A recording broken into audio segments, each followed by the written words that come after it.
안녕하세요. 네, 반갑습니다. 제59회 연세신학 공개강좌에 오신 모든 분들을 진심으로 환영합니다.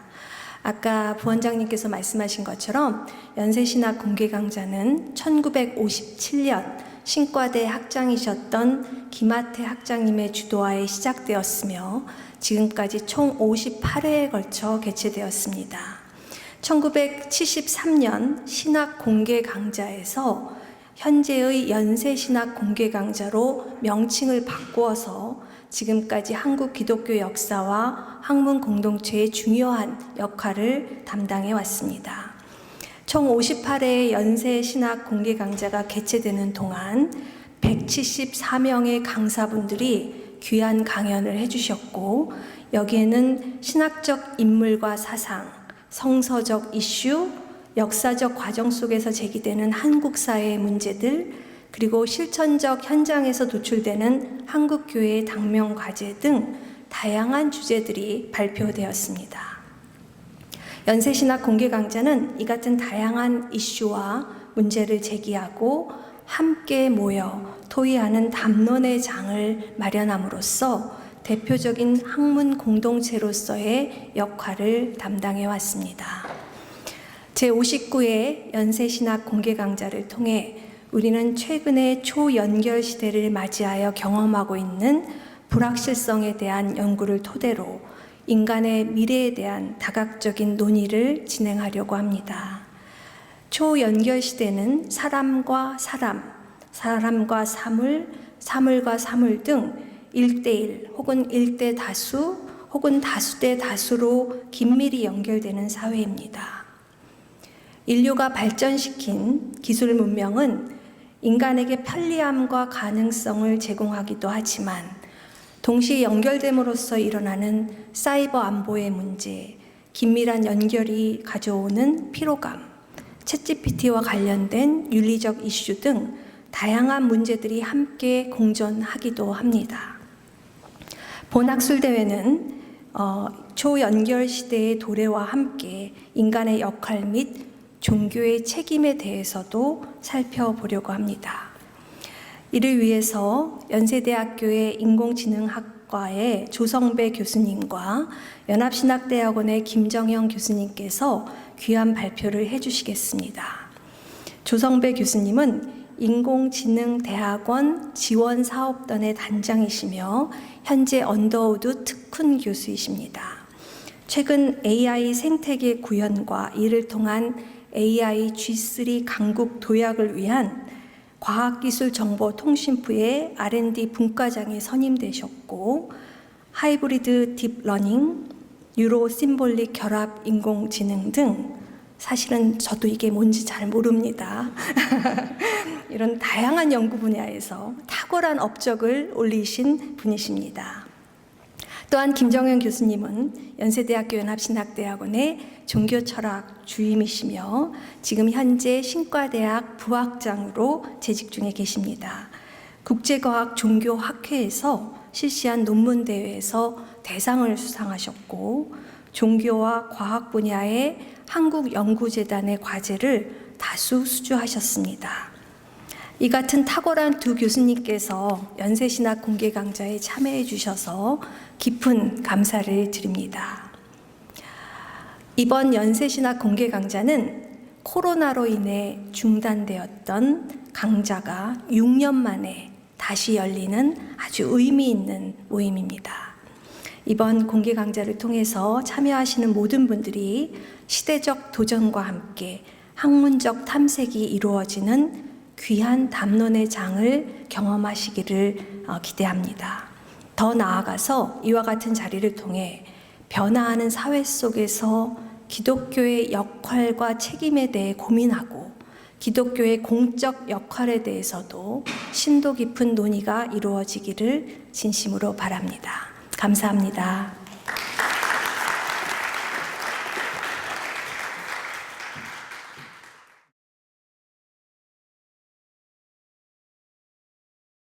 역사의 주인 되시는 하나님, 일찍이 이 땅의 연세를 세우시고 신학함의 사명을 우리에게 주셔서 오늘까지 감당케 하시니 감사합니다.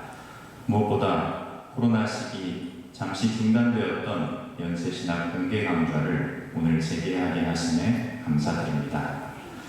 오늘 우리는 나날이 발전하고 있는 과학기술이 쏟아내는 질문들에 마주하기 위해 이 자리에 모였습니다. 기술 발전의 속도는 너무도 빨라서 그 도전의 실체가 무엇인지 채 파악할 새도 없이 우리 앞에 현실이 되고 있습니다. 하지만 돌이켜보면 역사는 언제나 우리에게 새로운 도전과 과제를 던져주었음을 기억합니다. 그때마다 신앙의 거인들은 시대의 도전에 응전하였고 그렇게 우리의 좁은 시야는 넓어지고 세상과 당신에 대한 우리의 알은 깊어지고 넓어졌음을 고백합니다. 주님, 맹목적 신앙이 주는 안전감 뒤에 숨어 오늘의 과제를 피하지 않게 하시고 굳건한 믿음으로 시대의 질문에 마주할 용기를 주십시오. 과거에 얽매여 쉬운 답에 머물지 않게 하시고 미래를 볼모삼아 현재의 편안함만 구하지 않게 하소서. 오늘 조성배, 김정형 두 분 교수님의 애써 준비한 귀한 강연을 통해 우리의 영적 상상력이 자극되게 하셔서 내일을 맞이하는 우리 신학의 담대한 여정의 한 걸음을 내딛는 시간 되게 하옵소서. 모든 말씀 살아계신 예수 그리스도의 이름으로 기도합니다. 아멘.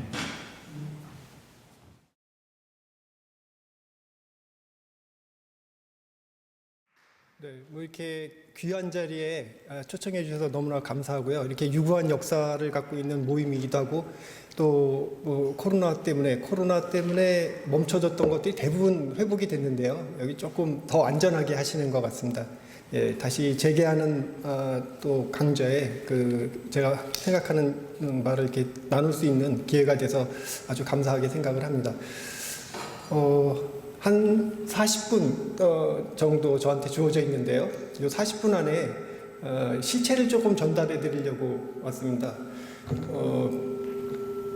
사실은 답부터 말씀드리면 뭐 여러분들이 생각하시는 것만큼 뭐 인간이 신 앞에서 굉장히 작은 존재고 잘 모르잖아요. 그래서 인간을 다시 한번 재현해 보겠다는 것 자체가 어떻게 보면 좀 무모한 시도일지도 모르겠는데요. 제가 그런 쪽의 얘기를 짧지만 여러분들은 다 이렇게 우수한 분이시기도 하고 제가 최대한 이겁니다를 좀 알려드리고 싶어서 말씀을 전달하도록 하겠습니다. 제 소개는 이미 원장님이야 여러분들이 잘 소개해 주셨는데 제가 연대 84학번이고요. 연대에 온 지 29년 돼서 하여튼 뭐 저보다도 여기가 더 하여튼 역사가 긴 걸 그런 모임에 제가 잘 온 적이 없어서 그렇고요. 뭐 인공지능만 그냥 쭉 하다가 보니까 여기까지 왔고요. 뭐 어떤 분야도 다 마찬가지인데 특히 인공지능은 사실 뭐 다른 분들도 마찬가지지만 뚜렷하게 뭐가 없어도 그냥 제가 개인적으로 재밌어서 하던 일인데 뭐 사회적으로 관심을 갖고 하셔서 어쨌든 이렇게 다른 분야에 계신 분들 앞에서도 얘기할 기회도 생기기도 하고 심지어는 뭐 전혀 그 기술이나 이런 걸 모르시는 학문하고 관계 없으시는 일반인들하고도 이런 얘기를 할 수 있는 기회가 돼서 개인적으로는 굉장히 기쁘게 생각합니다. 그것도 뭐 하나님이 주신 은총이라고 생각을 합니다. 뭐 저 혼자 좋다가 말아도 되는데 이렇게 제가 생각했던 바를 전달할 수 있어서 기쁘게 생각을 합니다. 최근에 약간 좀 혼란스러운 일들이 있죠. 뭐 이게 제가 신문 지상에 헤드라인을 쭉 모아온 건데요. 지난 1, 2년 사이에 굉장히 저게 뭐지? 라고 돼 있는 게 꽤 있는 것 같아요. 예를 들면 뭐 구글 연구자가 예를 들면 자기가 뭔가를 만들었는데 이제 초거대 AI가 있는데 그게 자의식이 있는 것 같다. 뭐 그런 얘기도 했었고요. 그게 22년도 한 2년 됐네요 벌써. 뭐 그래서 그거 가지고 한동안 매스컴에서 시끄러웠습니다. 뭐 이게 맞냐 저게 맞냐 뭐 사람이 인간만 자의식을 갖고 있는 존재라고 생각을 했는데 그런 의식을 갖고 있는 존재를 인공적으로 만들었다고 하니까 이게 뭐지? 라고 궁금해했는데요. 그래서 뭐 연속해서 여러 가지 기사들이 있었는데 마지막 기사는 결론은 그 사람 잘 잘렸습니다. 구글에서 쓸데없는 소리 했다고 잘리기도 하고 또 뭐 그런 와중에도 조금만 올릴까요? 예, 뭐 7살짜리 수준의 정도는 됐다는 얘기도 있기도 하고 또 한동안 좀 잠잠해지는 듯 싶다가 2023년이네요. 작년 한 1년 정도 전에 인공지능이 나는 자의식이 없다라고 했대요. 뭔가가 자기가 없다라고 하는 거는 진짜 있기 때문에 하는 거 아닌가라는 또 이거 이쯤 되면 이제 진정한 대화가 가능한 인공지능이 가능하지 않겠냐 뭐 이런 얘기도 있었고 또 뭐 그러다가 이제 오늘 아까 챗GPT 말씀도 하셨는데 최근에 인공지능의 대명사는 소위 그 챗GPT를 필두로 하는 그 대형 언어 모델이라 뭐 초거대 AI라고 돼 있는 게 뭐 사실 그게 전부라고도 얘기할 수 있는데요. 근데 그런 방법을 좀 보니까 얘는 약간은 자의식이 있는 것 같아. 뭐 또 그런 보고를 한 사람들도 있었고요. 뭐 심지어 올해 들어서는 인공지능이 이제 사기도 치더라. 얘가 막 인간만 할 수 있는 속이는 행위라든가 이런 것도 하고 있어서 이제 거의 인간에 근접해인 게 아니냐라고 얘기들을 많이 합니다. 이런 얘기를 하는 이유 중에 하나는 우리가 대부분 인공지능이라는 이름에 이렇게 접했을 때 영화나 아니면 소설 속에 있던 거하고 굉장히 밀접하게 연관을 시키는 것 같아요. 여기 있는 영화들이 제가 주로 봤던 영화들인데 뭐 영화들 좋아하시는지 모르겠습니다. 뭐 대부분 로봇이 등장한다든가 아니면 컴퓨터 프로그램이 등장했는데 사람이 하는 것처럼 보고 듣고 판단하고 의사결정을 하는 그래서 거기서 뭐 재미있는 여러 가지 에피소드들이 만들어지는 뭐 그래서 저런 게 인공지능이구나라고 생각들을 하시는데 실제 우리 주위에 있는 인공지능은 저런 거 거의 없거든요. 다 영화 속의 얘기였고요. 뭐 주로 많이 하는 것들이 예를 들면 자동차 요즘에 백화점이나 이런 데 우리 학교도 마찬가지고 이렇게 주차장 들어가는데 주차 관리하시는 분 없죠. 그냥 지나가면 뭐 카메라가 자기가 알아서는 아닌데요. 카메라가 번호판도 기록도 하고 뭐 나중에 과금도 다 하고 신기하지 않나요?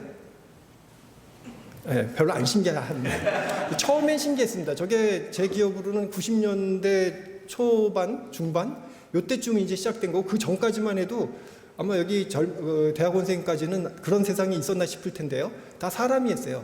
주차장에 들어가면 기록하고 뭐 입고 출고해서 주차 요금 계산하고 그랬는데 불편하죠 사실은. 그분 뭐 식사하러 가시거나 이러면 또 낭패일 때도 있기도 하고 그래서 처음에는 그게 막 신문지상에 앞에서 얘기했던 것 같은 그런 얘기들을 많이 했는데 뭐 조금 익숙해지고 나니까 아예 카메라가 그 정도는 돼야지라든가 또 뭐 자율자동차도 아직은 뭐 보편적으로 좀 등장을 안 하고 있긴 하지만 기술적으로는 거의 됐다고.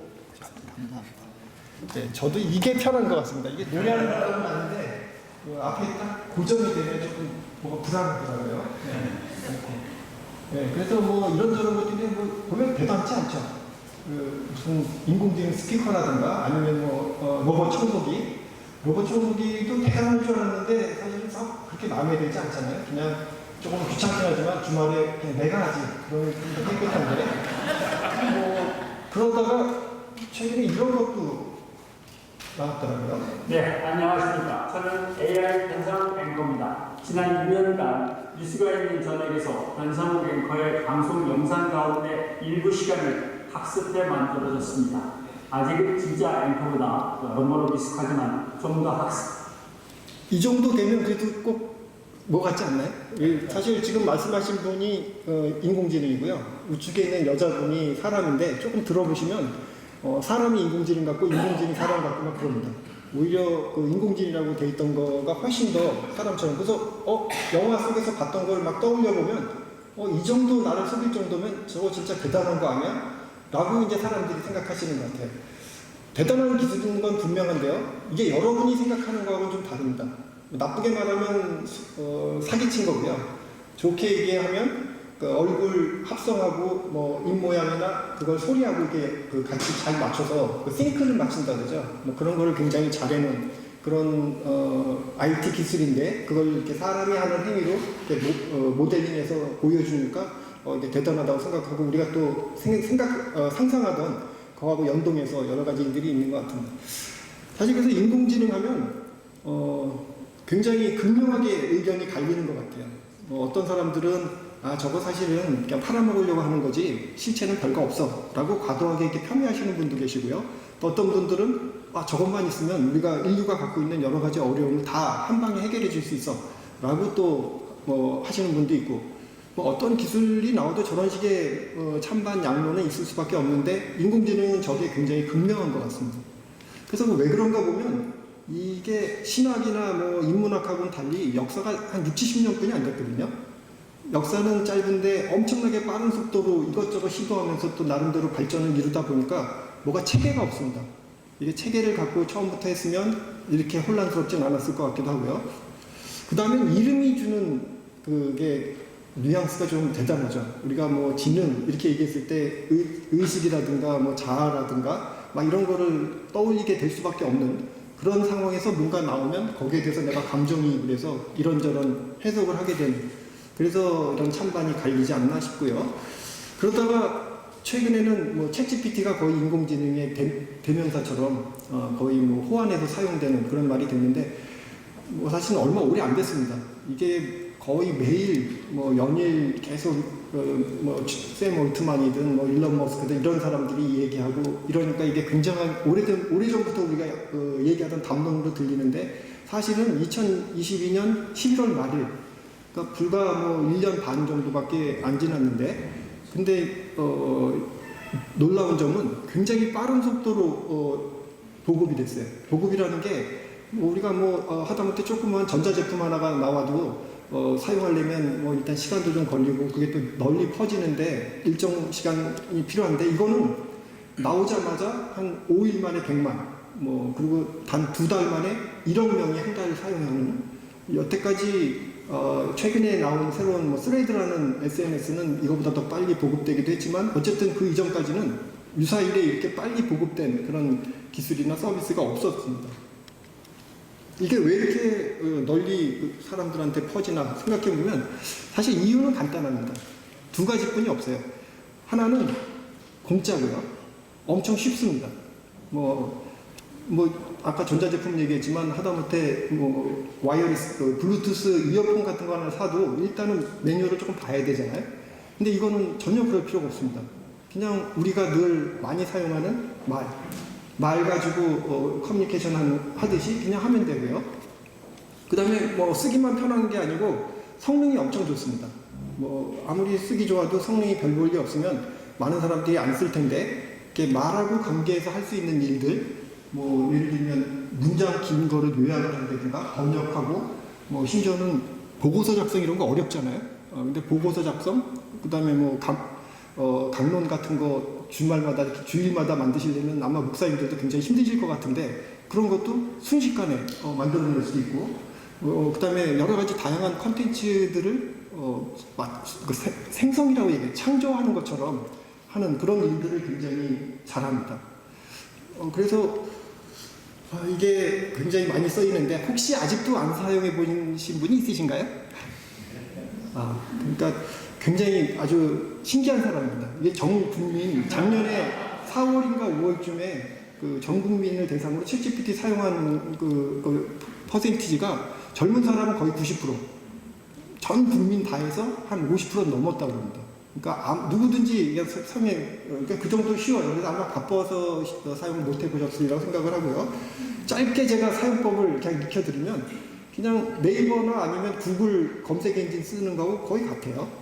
예를 들면 이런 주소 치시면 요 주소 사이트로 이렇게 가서 창이 열리는데 뭐 모양은 요즘은 조금 바뀌었어요. 이게 좀 오래전에 받아놓은 거라서 뭐 이런 얘기가 있는데 사실은 요게 답니다. 그리고 뭐 스마트폰 같은 데서는 아예 앱이 있습니다. 그래서 앱스토어나 이런 데 들어가서 챗GPT 선택하시면 근데 이게 유사품이 너무 많아요. 이게 사람들이 많이 몰리니까 이름 비슷하게 만들어가지고 한 것들이 있는데 어쨌든 뭐 오픈 AI가 만든 챗GPT 찾으시면 뭐 금방 되고요. 뭐 그냥 요 창 안에 내가 하고 싶은 말 아무 말 다 해도 됩니다. 그래서 제가 뭐 그냥 아무 말 뭐 할까 싶어서 이런 걸 해봤는데요. 김치찌개를 끓이려고 하는데 조리법을 좀 알려줘. 뭐 이랬더니 결과가 이렇게 나오더라고요. 물론 이렇게는 아니고요. 이렇게입니다. 저게 사실은 거의 실시간으로 딱 나올 수 있는데 그러면 사람이 재미가 없잖아요. 그러니까 이게 마치 그 타이프라이터 치듯이 따르르 나오는데 굉장히 빨리 뭐 예를 들면 김치찌개는 한국의 대표적인 음식 중 하나로서 뭐 내가 물어보지도 않았는데 뭐 유래도 막 알려주고요. 재료는 김치 2컵, 돼지고기 200g, 점점점, 조리법 1, 김치를 적당한 크기로 자르고 2, 3, 4, 5, 6, 요 정도로 이렇게 하면 제가 요리를 잘 모르지만 할 수 있을 것 같아요. 그런 듯한 것 같아요. 근데 좀 복잡하죠. 제가 요리를 한 번도 안 해봤는데. 그래서 좀 간결하게 알려줘봐. 그랬더니 연이어서 이렇게 알려주더라고요. 뭐 유래 이런 거 잡소리는 빼고 그냥 김치찌개 만드는 방법은 다음과 같습니다. 재료, 조리법 1, 2, 3, 4. 이 정도는 할 수 있을 것 같아요. 신기하지 않나요? 얘가 마치 내가 이런 질문 할 줄 알고 준비해 놓은 것 같지 않나요? 그래서 물어봤어요. 너 김치찌개 끓이는 법은 어떻게 아니? 그랬더니 이렇게 대답을 하더라고요. 제가 김치찌개 끓이는 법을 알고 있는 이유는 수많은 레시피와 조리 방법을 학습하여 이에 대한 정보를 제공할 수 있습니다. 이것도 그냥 그럴듯하지 않나요?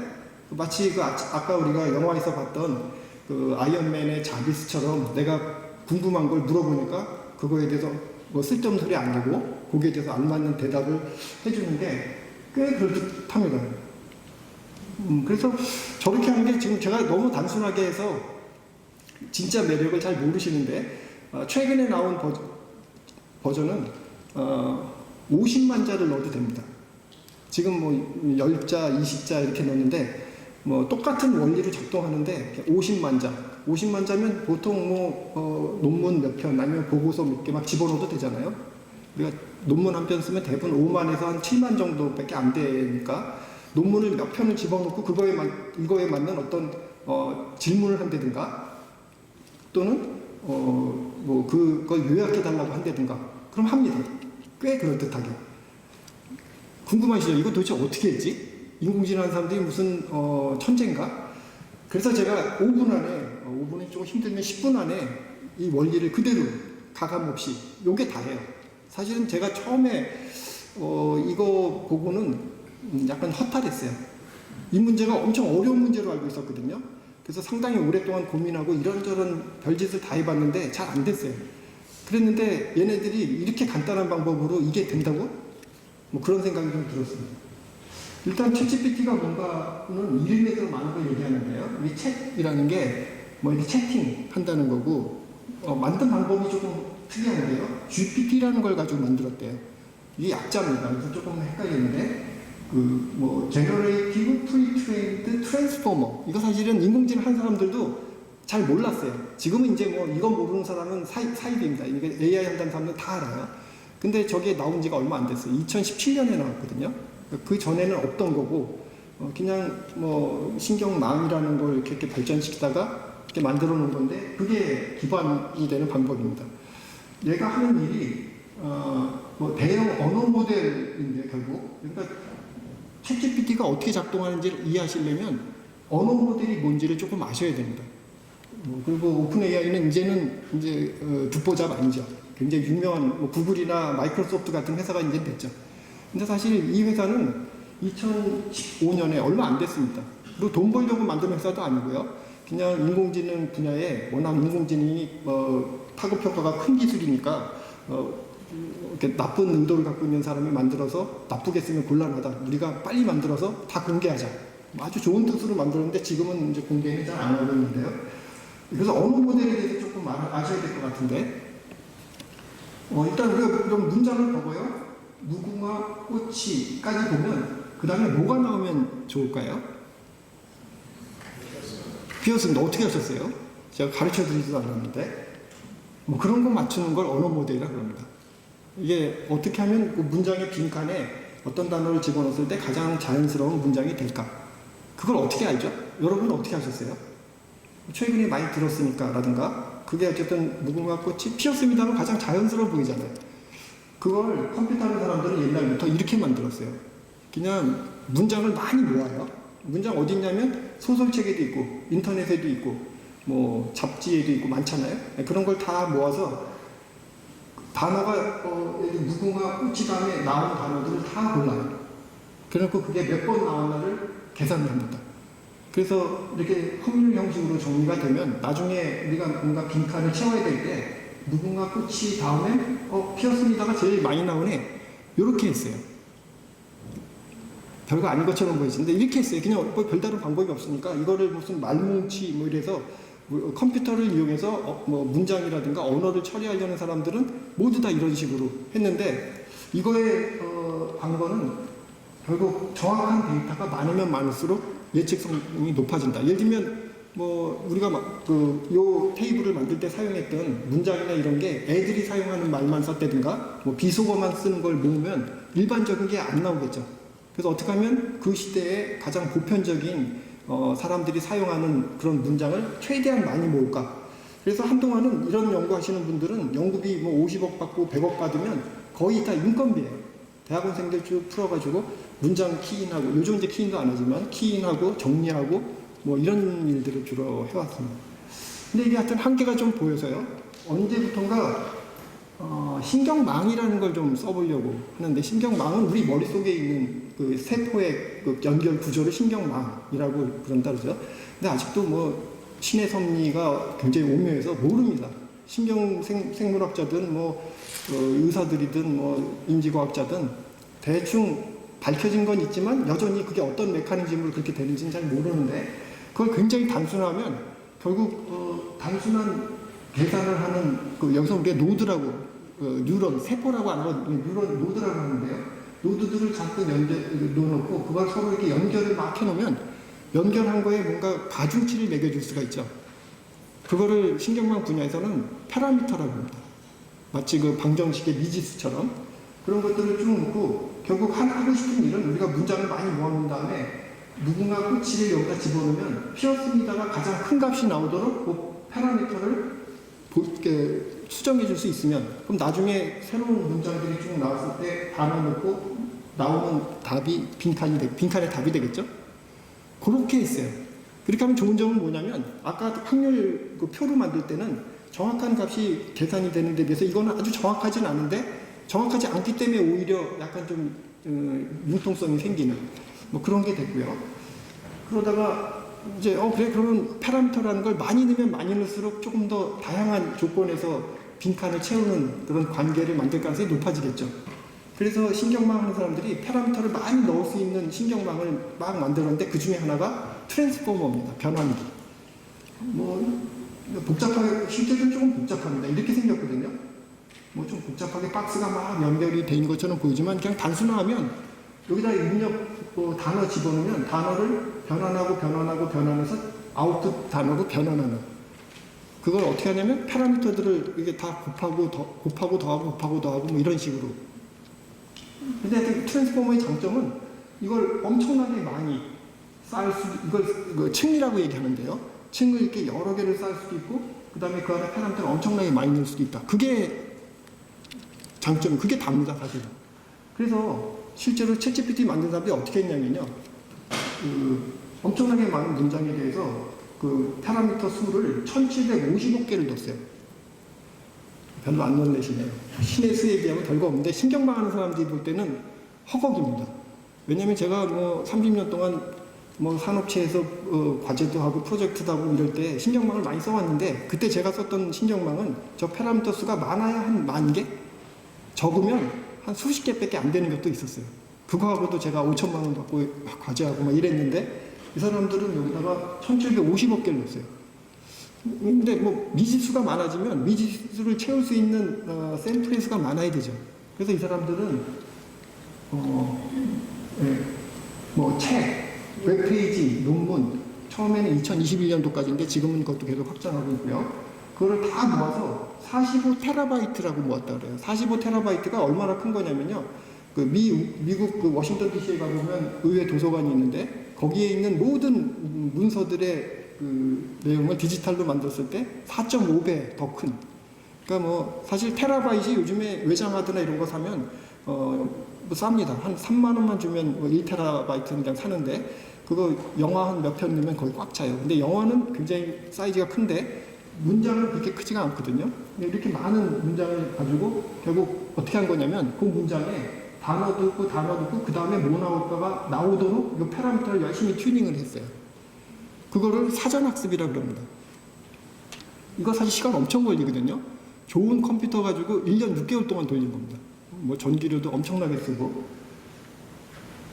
근데 사실 우리가 하고 싶은 건 그게 아니죠. 빈칸 채우기 하고 싶은 게 아니고 우리는 뭐 예를 들면 너 누구니? 나 챗GPT야. 이렇게 말을 하길 원하잖아요. 그래서 그걸 어떻게 했냐면 사람이 여기 관여를 했는데요. 이걸 프롬프트라고 합니다. 어떤 질문을 만들어 놓고 그 질문에 가장 맞는 답을 이 사람들이 결정을 해서 요 입력에 대해서 요 문장이 나오도록 미세 조정을 했어요. 미세 조정 어떻게 하냐면 그것도 또 아까 학습하는 방법하고 동일하게 파라미터 튜닝하는 걸 했습니다. 이거를 굉장히 열심히 했어요. 뭐 말에는 뭐 40명이 했다고 그러는데 사실은 뒷얘기를 들어보면 뭐 이렇게 그 케냐라든가 아니면 말레이시아 같은데 지하실에 수백 명 영어 할 수 있는 사람 데려다 놓고 그걸 엄청나게 저임금으로 이런 일을 했다고 하는데 하여튼 뭐 이렇게 튜닝을 계속했고 그걸 계속하기 위해서 사람을 빼기 위해서 사람이 이런 어떤 문장에 대해서 어떤 답을 냈는지를 또 데이터화를 하면 요거를 요 사람이 하는 선택을 자동화할 수가 있겠죠. 또 다른 신경망으로 그거를 보상함수라고 해서 뭐 이렇게 하는 방식을 예전에 알파고에서도 이렇게 했는데 그 강화학습이라고 얘기합니다. 열심히 튜닝해 놓은 게 이게 끝입니다. 허탈하지 않나요? 이렇게 단순한데 근데 결과가 아주 놀랍습니다. 예를 들면 뭐 검색 같은 걸 한다고 하면 우리가 보통 이렇게 키워드 몇 개 집어넣고 거기에 해당하는 문서 링크들이 쭉 나오는데 이거는 그렇게 안 하고요. 내가 말로 하고 싶은 얘기를 물어보고 싶은 걸 물어보면 거기에 맞는 답을 해주는데 뭐 예를 들면 뭐 2차 전지의 종류, 소재, 개발 연도, 정당점을 개발 연도 과거에서 최신순으로 표로 정리해줘. 저게 보통 인간이 할 때는 이제 뭐 사무실에서 일하는 사람이 적어도 반나절 또는 하루 종일 뭐 자료도 찾고 뭐 검색해서 정리한 다음에 표를 만들고 막 이래야 될 일인데 저런 질문에 대해서 거의 순식간에 답이 만들어집니다. 완벽하진 않더라도 저게 그 생산성하고 관계가 되는데요. 우리가 뭔가 기한을 한다든가 글을 쓴다든가 뭐 보고서를 만들고 이럴 때 처음 초안을 만드는 게 어렵잖아요. 자료 조사도 힘들고. 근데 그런 걸 일단 뚝딱 만들면 그 다음에 사람이 보정을 할 수도 있고 또는 내가 직접 안 하고 지시하면 됩니다. 아 이거 마음에 안 들어. 스타일을 이렇게 바꿔봐. 저렇게 바꿔봐. 아까 김치찌개처럼 이렇게 왔다 갔다 하면 우리가 원하는 어떤 답이 나오도록 이게 점점점 복잡해질 수 있는 이유가 인공지능 만드는 기법이 바뀌어서 복잡한 게 아니고요. 그 사이즈를 늘렸어요. 스케일이 점점점 커지면서 의외의 결과들이 막 나오기 시작하는데요. 뭐 여러 가지 뭐 여기 한계는 있습니다. 이게 뭐 완벽하지 않고요. 이렇게 하면 뭐 척척 박사처럼 모든 답을 다 하냐? 그렇진 않습니다.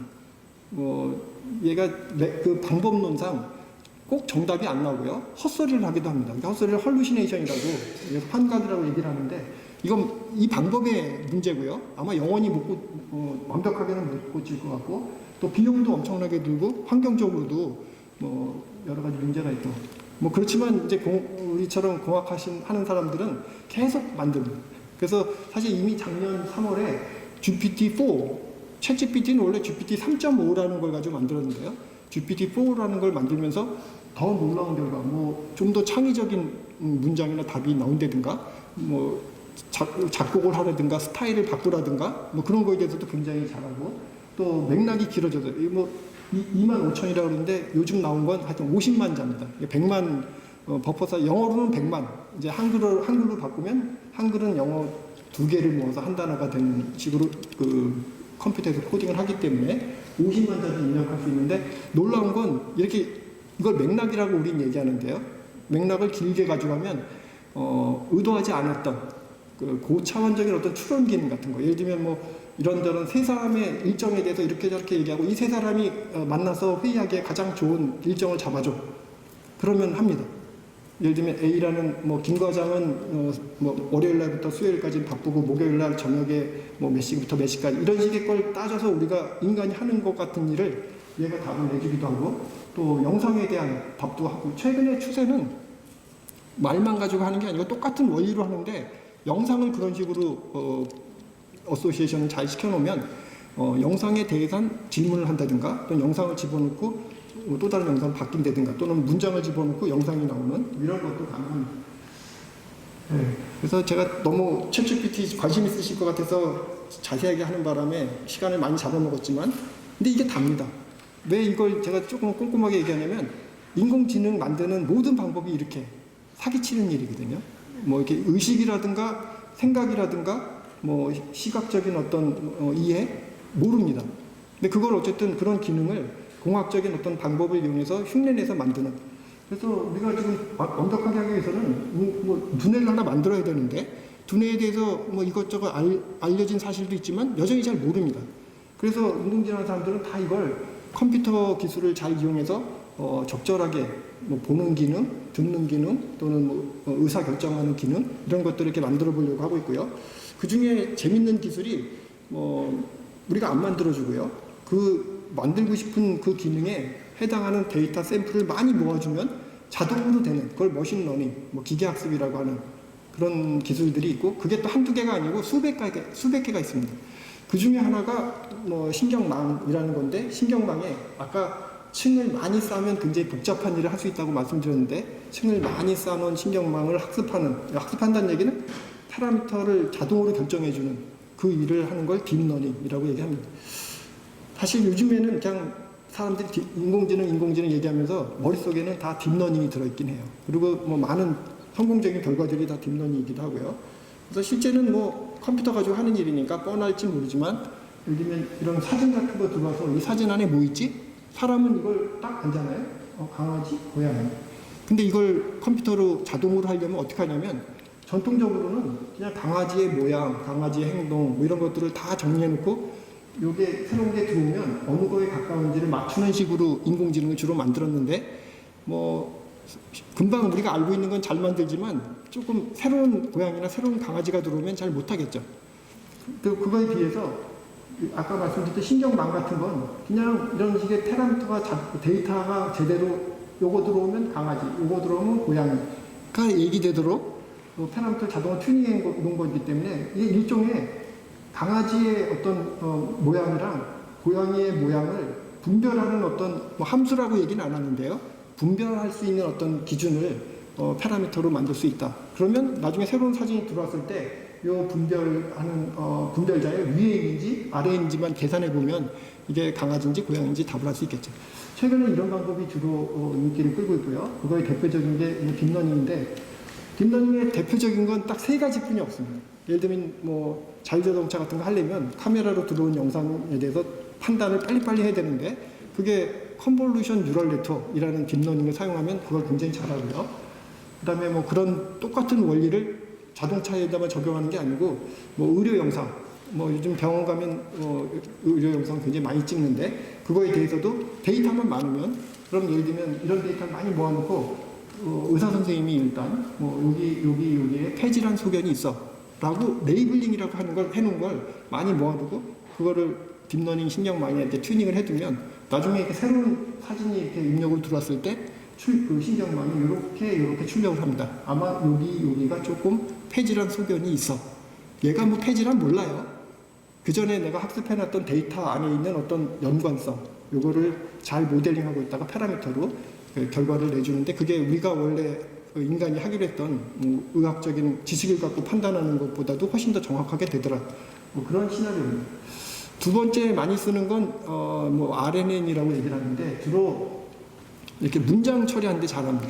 그래서 긴 문장 주고 요약을 한다든가 또는 이렇게 우리말 문장 주고 영어로 번역하게 한다든가 또 뭐 독해력 테스트라고 리딩 컴프리hension이라고 얘기하는데 이런 단문을 주고 질문하면 답을 찾는 거 뭐 이런 것들이 대부분 우리가 다 지능을 필요로 하는 뭐 그런 일이라고 알려져 있는데 이런 문제를 사실은 이게 뭐 지능이야. 그냥 그런 사례 데이터를 엄청 모아두고 파라미터를 튜닝해 놓은 다음에 새로운 데이터를 입력 집어넣었더니 거기에 대한 답을 내는데 그게 거의 맞더라.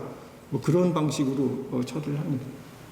세 번째가 조금 생소한 방법인데 이거가 생성을 하는 신경망인데요. 뭐 이건 두 개의 신경망을 이렇게 쌍으로 써서 하나는 생성하고 하나는 분별하고 하는 걸 계속 반복했더니 뭐 이런 얼굴을 생성해낸다든가 또는 뭐 스케치한 걸 집어넣어서 실사가 생성된다든가 뭐 하는 것도 이런 원리로 되더라.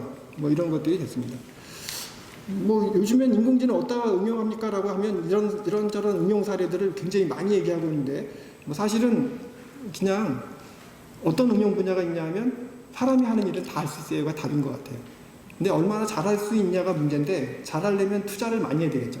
어디다가 투자를 하냐면 인간이 생각할 때 중요하다고 생각하는 문제 뭐 예를 들면 건강이라든가 뭐 재산이라든가 또는 법이라든가 이런 쪽에는 뭐 인간이 중요하게 생각하니까 투자를 해서 상당히 사람이 쓰기에 쓸만한 뭐 그런 것들도 꽤 많이 나오고 있고요. 이러다 보니까 이제 걱정도 생기죠. 뭐 잘 되는 건 좋은데 너무 잘 돼서 내가 하고 있는 일까지 뺏어가면 어쩌지? 뭐 그래서 일자리 쪽에서도 이제 뭐 걱정들을 하고 인공지능이 어려운 점이 그런 것 같아요. 기술 자체가 문제가 아니고 이 기술이 다루는 분야가 인간의 직업이나 인간의 뭐 여러 가지 법이라든가 윤리라든가 이런 거하고 관계되는 그런 분야에서 어떤 결과를 내기 때문에 이제 그런 것 때문에 고민을 해야 되는데 실제로 뭐 보통 이렇게 앙케이트 조사해 보면 한 80% 정도는 아마 로봇이나 인공지능이 우리가 하고 있는 일을 대체할 거야라고 하신다고 하고요. 실제 일자리를 전문으로 하시는 분들이 해봐도 뭐 인공지능이 금방 대체할 수 있는 일이랑 조금 대체하기 어려운 일. 대체하기 어렵다는 게 못한다는 얘기가 아니고 시간이 조금 걸릴 것 같다라고 하는 것들이 정리가 되어 있고 대부분 조금 어렵다고 생각하는 일들은 면대면으로 직접적으로 어떤 일을 하는 일은 또 감성적인 일을 하는 건 아마 인공지능이 좀 못할 거야. 이렇게들 얘기를 하는데 제가 최근에 나온 결과를 이렇게 보면 꼭 그렇지만도 않을 것 같아요. 그래서 뭐 자율자동차가 왜 지금 그 거리에 잘 안 나옵니까? 그게 기술적으로도 아직 완벽하지는 않고요. 그렇지만 기술은 사실 사람이 운전하는 것보다 더 정확하게 할 수 있습니다. 근데 완벽하지 않아서 그렇고요.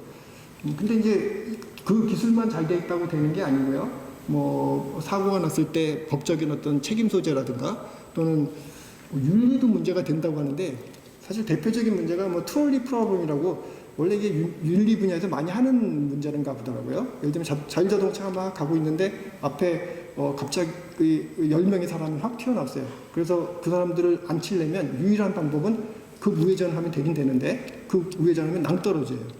그러면 승객이 다쳐야 돼. 그럴 때 자율자동차는 어떻게 해야 될까요? 뭐 인간한테 이게 묻는 문제거든요, 원래. 근데 인간은 그냥 자기가 갖고 있는 판단 기준이라든가 뭐 윤리적인 가치 기준에 따라서 그냥 치고 내가 살지 하는 사람도 있고 아니면 뭐 공익을 위해서 다수를 위해서 내가 희생하지 그게 그 개인의 어떤 판단이나 그 가치 기준에 따라서 될 수 있는데 이걸 우리가 만든 어떤 제품이나 기술이 그걸 해야 되니까 뭔가 고민을 해봐야 되죠. 그래서 그거에 대해서도 여러 가지 이슈들이 있습니다. 뭐 이런 인공지능이 아까도 말씀드렸지만 그냥 오래된 것 같지만 오래 안 됐고요. 뭐 1956년이 기본이라고 얘기하고 불과 한 70년 정도밖에 안 됐는데 이게 그 사이에 부침이 엄청 심했습니다. 다른 뭐 학문 분야처럼 차근차근 이렇게 밟고 올라갔으면 좋았을 텐데 뭐 어느 날 갑자기 확 떴다가 아닌가 봐, 확 떴다가 아닌가 봐. 그게 적어도 2번이 있었고요. 그걸 뭐 인공지능의 뭐 1차, 2차 겨울이라고 얘기를 하는데 최근에는 어쨌든 뭐 딥러닝이라는 게 나오면서 그 이전의 전고점은 돌파한 게 분명합니다. 그래서 이게 계속 발전하면 뭐 결국 어떻게 되냐면요. 인간의 기능을 하는 소프트웨어 프로그램이 발전을 하는 거고요. 그 다음에 그거를 지원할 수 있는 고성능 컴퓨터 그리고 그 컴퓨터 요즘에 나온 그 딥러닝은 데이터가 굉장히 중요하거든요. 데이터 없으면 말짱 꽝입니다. 근데 최근에는 어쨌든 많은 양의 데이터를 포용할 제공할 수 있는 그 기반이 마련돼서 그 삼박자가 잘 맞으면 뭐 인간의 지능도 점차적으로 증진이겠지만 우리가 만든 기계의 지능이 인간의 지능을 뛰어넘는 어떤 지점 그거를 뭐 기술의 싱귤레리티라고 얘기를 하더라고요. 특이점이 오지 않을까 뭐 이런 일들을 많은 사람들이 예측도 하고 고민도 하는데 잘 모르겠어요. 그게 2045년을 이제 얘기하는 게 많은 사람들의 얘기인데 뭐 불과 몇 년 안 남았으니까 우리가 볼 수 있을 것 같기도 한데 어쨌든 이거 연구하는 사람들은 뭐 고민이 이런 겁니다. 예를 들면 우리가 과거에 어떤 기술이 이렇게 쭉 발전해 왔는데 과거는 알지만 미래는 잘 모르잖아요. 근데 그 미래가 만약에 그 기술이 조금 완만하게 발전한다든가 또는 거의 비슷한 속도로 발전하면 뭐 그닥 준비를 안 해도 그냥 해나가는 방식대로 될 텐데 근데 이게 갑자기 급격하게 발전하면 거기에 대한 준비를 안 하고 있으면 굉장히 큰 문제가 되지 않을까. 이것 때문에 뭐 인공지능이 위험하니까 하지 맙시다라기보다는 이럴 가능성이 있기 때문에 미리 준비합시다가 더 맞는 얘기인 것 같고요. 그래서 많이 됐다고 하면 그런 걸 뭐 초지능이라고 얘기하는데 슈퍼 인텔리전스는 사실 지금은 인공지능이 어떤 특정한 문제나 특정한 기능은 사람보다 더 잘하는 거 많이 나왔죠. 바둑도 사람보다 더 잘하고 단백질 구조 예측하는 것도 사람보다 더 잘하고 말도 이제 사람보다 더 잘하고 그런데 그 모든 걸 사람보다 더 잘하는 그런 지능, 뭐 그건 아직 없고요. 그런 걸 초지능이라고 얘기하는데, 뭐 이게 만일 됐다고 쳤을 때 좋은 점이 분명히 있죠.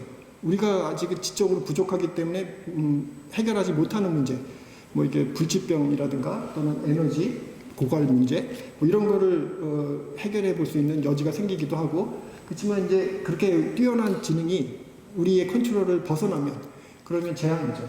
그래서 뭐 안전성을 위협한다든가, 그게 인공지능 자체가 지금 제가 말한 어디에도 뭐 자의적으로 뭘 하고 이런 건 없잖아요. 신호등이 자기가 막 사람을 괴롭혀야지 이런 거 없잖아요.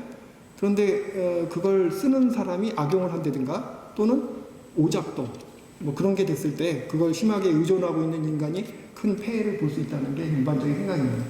그렇게 멀리까지 안 가더라도 벌써 폐해는 있기 시작했는데요. 인공지능이 편리하잖아요. 그리고 정확하기도 하고. 그러니까 이걸 많이 쓰기 시작했는데 반드시 옳지 않다라는 케이스가 많이 발표되고 있습니다. 대표적인 게 뭐 구글 포토라는 서비스인데 인종 차별을 한다든가, 뭐 이 프로그램은 거기다 사진 집어넣으면 사진에 뭐 들어있는지 자동으로 레이블링 해주는 뭐 그런 서비스인데, 잘하다가 이건 어떠니 고릴라들 이렇게 나왔대요. 뭐 이 사람들이 기분 나쁠 거 아니에요? 예, 뭐 이게 인공지능이 의도적으로 인종차별했을 리는 없는데, 이 인공지능을 만들 때 사용했던 데이터 안에 우리 사회에서 갖고 있는 일반적인 사항들이 녹아 들어가 있는 거예요. 뭐 이건 기분만 나쁘지만 이거는 더 큰 문제가 될 수도 있는데, 이건 미국에서 시카고에서 컴파스라는 인공지능을 만들었는데요. 이게 그 재소자들, 그 범죄를 저질러서 교도소 들어간 사람들 이렇게 머그샷을 찍은 사진을 인공지능을 판독을 해서 이 사람이 나중에 재범을 할 가능성이 얼마나 돼, 이걸 자동으로 판정하는 그런 인공지능을 만들었는데 꽤 정확합니다. 그게 굉장히 뭐 90% 이상 정확했는데, 가만히 보니까 백인보다는 흑인 쪽에 조금 더 위험도가 높다고, 진짜 그런지하고 관계없이. 예, 그런 것도 일종의 인종차별이 될 테니까, 만일 우리가 이게 편하고 정확하다고 그냥 맹목적적으로 도입하면 우리 사회에서 있었던 여러 가지 그 문제들이 그대로 다시 나올 가능성이 높아지겠죠. 네, 시간이 이제 제가 약속했던 40분이 이제 거의 다 지나서 마무리하고 싶은데요. 인공지능을 그래서 우리가 어떻게 볼 건가에 대한 걸 조금 공유를 하고 싶고요. 뭐 일단 인공지능은 앞으로도 뭐 말을 잘하거나 뭐 노래를 그림을 잘 그리고 노래를 잘하고 작곡하고 이런 인공지능은 계속 나올 거예요. 저게 무슨 예술 작품이야 할지언정, 그치만 나온 결과물은 사람보다 뛰어난 것들이 많이 나올 텐데, 그러다 보면 이런 기능들이 다 사람이 하는 기능이니까 알게 모르게 사람은 의인화하는 속성이 있더라고요. 그래서 의인화를 하게 되면 감정이입이 돼서 거기에 대해서 우리가 막 상상의 나래를 펴다 보면 뭐 오용하기도 하고 과용하기도 하고, 뭐 그런 게 일단 좀 피해야 될 문제라고 보이고요. 그 다음엔 제가 인공지능을 어쨌든 제 나름대로 꽤 오랫동안 한 사람 입장에서 인공지능 기술의 본질이 뭔가를 보면 완성되어 있지 않습니다. 지금 챗GPT도 계속 업그레이드 시키고 뭐 점점 더 좋은 게 나오고 있는데, 그래서 지금 나온 어떤 인공지능도 혹시라도 좀 마음에 안 드시면 그것 때문에 인공지능은 아닐 거야 라고 하시기보다는 어쨌든 이거는 완성될 가능성이 있다라는 얘기고요. 그렇지만 아무리 열심히 해도 완벽하게는 안 됩니다. 뭐 사람 자체가 지능이 완벽하지 않은데 우리가 인공적으로 만드는 게 완벽한 걸 기대하는 것부터가 조금 어폐가 있지 않나요? 그래서 어떤 식이냐면 인공지능이 나와서 조금 뭐 0.001% 틀렸어. 에이 아니야. 는 아니라는 말씀을. 그래서 그 정도는 언제든지 감안을 하고 사용하는 사람 입장에서 또는 만드는 사람 입장에서도 해야 된다는 생각이 들고요. 또 하나는 일반화가 안 됩니다. 그래서 어떤 기능을 잘하는 퀴즈를 굉장히 잘 푸는 인공지능이 있는데 퀴즈를 이 정도 사람보다 더 잘 풀어? 그럼 당연히 그거보다 쉬운 뭐 5살짜리 애들이 하는 얘기는 금방 하겠지. 못합니다. 이게 잘하는 영역이 이미 정해졌다고 다른 그거보다 쉬운 일들을 하지는 못한다라는 걸 좀 이해하시면 좋을 것 같습니다. 네, 그래서 이런 인공지능하고 그러면 우리는 어떻게 살아야 될까? 물론 이제 인공지능을 철학적으로 연구하시고 아까 했던 것처럼 미래 학자들이 하는 것처럼 뭐 그런 일들도 하셔야 되겠지만, 그냥 실용적으로 생각해 보면 제가 볼 때는 일단 단기적으로 어떤 분야, 신학에서도 이용할 수 있을지는 제가 잘은 모르겠는데요. 적어도 역사학에서는 이용할 가능성이 있습니다. 예를 들면 뭐 조선실록 같은 거 연구하시는 분들이 열심히 문헌상에 파악을 해서 그 관계를 알아내려고 뭐 연구를 하시는데 그런 것들을 예를 들면 인공지능이 데이터가 많으면 그걸 분석하는 걸 굉장히 잘하니까 챗GPT 같은 데 집어넣고 분석한 결과가 우리가 이전에 알지 못했던 새로운 사실을 알아낸다든가 뭐 그런 거에 도움을 받을 수 있기 때문에 어떤 분야라도 일단 데이터가 좀 있으면 적용해서 조금 더 좋은 결과를 내는 게 가능할 것 같고요. 그 다음에 뭐 지금 우리나라 가장 큰 문제지만 전 세계적으로 다 출생률, 버스 레이트 굉장히 떨어지고 있잖아요. 그게 인류한테는 전반적으로는 뭐 좋은 거라고 최재천 박사님은 그렇게 얘기하시던데, 그렇지만 어쨌든 뭐 여태까지 우리가 살던 방식으로 해보면 문제가 되죠. 생산 가능 인구도 떨어지고, 그러니까 고령화되면 뭐 돌볼 사람도 줄어들고, 그런데 그거를 조금 해칠 수 있는 자동화 도구로서 생산성을 향상시키는 걸로 쓸 수 있을 것 같고요. 그 다음에 장기적으로는 뭐 저는 개인적으로 제가 이렇게 사회과학이나 이런 거를 하는 사람은 아니지만 뭐 핵가족화되고 그러면서 다 인간이 지금 소외감 느끼고 고독하고 어려운 그래서 사회적인 문제가 점점 많이 생기고 있는데, 그러니까 많은 분들이 뭐 고양이도 키우고 강아지도 키우고 그러시잖아요. 근데 고양이나 강아지는 뭐 키워보시면은 그게 아무래도 갭이 있어요. 완전히 동화돼서 나하고 같이 하기는 좀 어려운 부분이 있는 것 같아요. 그래서 사람하고의 인터랙션을 할 수 있는 인공지능이 그런 일을 해서 사회 문제를 해결하는 데 같이 도와주면 좋겠다. 뭐 이런 생각을 했습니다. 제가 한 4분 정도가 넘어갔는데 제 말씀은 이걸로 마치도록 하겠습니다. 네, 감사합니다.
안녕하세요. 반갑습니다. 네, 제가 토너 크림도 바르고 왔는데 어떻게 좀 네, 앞서 조성배 교수님께서 너무 재밌는 강연을 해주시고 우리 실생활에서 여러분들이 경험하는 것들을 가지고 뭐 기술적인 내용도 어렵지만 네, 흥미로운 얘기를 해주신 것 같아요. 그래서 너무너무 감사드리고 사실은 여기가 신과대학이고 연합신학대원인데 제가 여기 소속 교수로서 강의를 하는데 제 강의가 더 어려울 수도 있겠다 그런 생각을 좀 가지는데요. 저는 이번 강좌 주제에 맞춰서 초연결이라는 키워드 그리고 불확실성이라는 키워드를 중심으로 이야기를 하려고 하고 인공지능이 되게 중요한 역할을 하고 있다고 생각을 하는데 인공지능과 인간의 관계의 문제를 조금 더 폭넓게 그 둘러싸고 있는 주변 생태계와 지구 시스템을 생각하는 큰 맥락 속에서 지금 상황을 보려고 하고 그래서 이제 기존의 어떤 인간 중심적 사고에 대한 반성이 있기 때문에 좀 어렵게 느껴질 수도 있겠다. 그리고 종교 이야기를 하는데 종교와 관련해서도 기존의 어떤 전통적인 사고를 재해석하려고 시도하고 있기 때문에 그런 부분이 새롭게 그래서 어려울 수도 있겠다 싶은 생각이 들지만 이 자리가 되게 뜻깊은 자리라 제가 이미 하고 있던 걸 얘기할 수가 없는 부담감이 있었어요. 이게 되게 뜻깊고 의미 있는 자리라는 걸 제가 알기 때문에 제가 부족하지만 제 생각을 여러분과 함께 나누고 여러분의 비판적인 코멘트를 기다리도록 하겠습니다. 저는 강의 원고를 제가 읽으면서 진행을 하려고 하는데요. 그래서 자료집을 여러분이 한번 봐주시면 좋겠습니다. 제가 먼저 하려고 하는 큰 주제는 크게 4가지인데요. 첫 번째는 인공지능 등 첨단 정보통신 기술이 주도하는 초연결 공간들은 기존의 또 기저에 더 오래되고 더 넓고 더 깊은 연결망과의 상호 침투 과정을 통해서 마치 거미줄처럼 지구 시스템 전체를 재구조화하고 있다. 이게 제가 초연결 상태에 대한 정의를 여기서 내리고 있습니다. 그리고는 이 과정에서 창발하는 초연결 세계는 새로운 기술, 인공지능을 포함한 기술의 막강한 힘과 더불어 다양한 행위자 사이에 더 촘촘해진 연결망 때문에 과거보다 더 큰 불확실성에 더 취약하게 노출된다. 두 번째 이야기할 거고요. 한편으로 기후위기와 1교세 담론의 확산은 지구 시스템을 감싸고 있는 인간, 생태, 사물의 연결망 안에서 인간의 변화하는 위상을 되돌아보게 하고 초연결 세계의 불확실한 미래 앞에서 책임 있는 윤리적, 정치적 응답을 요청한다. 마지막으로 인간 문화의 중요한 한 영역인 종교는 인간 생태 사물의 연결망의 새로운 미래를 만들어가는 일에 유익한 통찰과 지혜를 제공한다는 것을 제가 오늘 강연을 통해서 이야기해 보려고 합니다. 먼저 초연결 세계 이야기입니다. 최근 초연결이 우리 시대의 화두로 등장하고 있습니다. 초연결 사회는 정보통신 기술의 발달을 통해 인간과 인간을 둘러싼 사물들이 연결되어 전에 없던 방식으로 더욱 긴밀하게 소통하는 사회를 가리킵니다. 사물 인터넷은 초연결의 의미를 이해하는 데 좋은 길잡이가 되고 있습니다. 사물 인터넷은 사람과 사물 기기의 감지기를 부착함으로써 사람들 사이의 정보 소통뿐 아니라 사람과 사물 기기 사이에, 사물 기기와 사물 기기 사이에 실시간 정보 소통을 가능하게 하는 기술입니다. 초연결이라는 단어는 대개 이런 맥락에서 4차 산업혁명과 연관된 첨단 기술과 관련하여 사용되고 있습니다. 이처럼 초연결을 가능하게 만드는 첨단 기술로는 사물 인터넷 외에도 5세대 이동통신, 클라우드, 빅데이터, 인공지능, 로봇 기술 등이 있는데요. 오늘날 이러한 기술들이 서로 결합해서 크고 작은 규모의 사물 생태계를 구축해 가고 있습니다. 아주 작은 규모에서는 생체 정보를 인식하는 웨어러블과 음성을 인식하고 반응하는 홈 비서에서부터 스마트홈, 스마트카, 스마트 빌딩, 스마트 팜, 스마트 팩토리, 스마트 시티 등 다양한 규모의 스마트 공간들이 만들어지고 있고 또 스마트 오션, 스마트 얼스 등 대규모 프로젝트도 진행 중에 있습니다. 초연결 기술들이 만들고 있는 신세계의 모습은 우리의 감탄을 자아내기에 충분하고 앞으로 우리가 사는 이 사물 생태계가 급속도로 발전하는 초연결 기술들을 통해 어떻게 변화될지 우리가 참 궁금증과 호기심을 가지고 기다리게 됩니다. 이처럼 정보통신 기술을 바탕으로 한 초연결 사회에 관한 담론은 그 자체로 하나의 방대한 연구 영역을 구축하고 있습니다. 하지만 제가 볼 때 근시안적 관점에서 첨단 기술이 구축하는 새로운 연결망에만 온통 관심을 쓰다 보면 자칫 정보통신 기술과 초연결 사회의 기저에서 그것들을 가능하게 만드는, 그리고 그것들과 함께 역동적 역사를 펼치고 있는 인간 사회와 지구 시스템의 더 넓고 더 깊은 연결망이 우리의 시야에서 사라질 위험이 있습니다. 그리고 그로 인해 우리가 현재 당면한 과제를 피상적으로만 파악하고 대응할 우려를 범할 수도 있다고 생각합니다. 첨단 기술의 새로운 연결망을 둘러싸고 있는 더 오래되고 더 넓고 더 깊은 연결망은 과거에는 우리 시야에 잘 포착되지 않았습니다. 하지만 현대 과학의 발달과 철학적 성찰의 심화를 통해 공생, 발생, 공산, 얽힘 등의 개념이 현대 세계의 중요한 한 부분으로 자리하기 시작했습니다. 비록 지구를 감싸고 있는 넓고 깊은 연결망은 최근에야 비로소 인간의 지식 안에 들어오게 되었지만 사실 우주, 지구, 생명, 인류의 역동적인 역사 전체를 가능하게 하는 모판, 매트릭스로서 이미 처음부터 작용하고 있었습니다. 말하자면 만물은 처음부터 관계 속에 서로 연결되어 있습니다. 관계성은 우리가 경험하는 세계의 근본 속성입니다. 빅뱅 이후에 별과 지구와 생명과 인류의 역사는 우주를 구성하는 기본 원소들이 다양한 방식으로 서로 연결되는 가운데 새로운 차원의 실제가 창발하고 그로 인해 새로운 관계 역사가 펼쳐지는 경이로운 과정을 우리에게 보여줍니다. 생명의 역사에 초점을 맞춰보면 초기 단세포 박테리아로 가득했던 지표면이 오늘날에는 다양한 종의 동물, 식물, 균 등이 공생하고 공진하는 복잡한 생태계들이 가득한 생명의 그물망을 이루고 있습니다.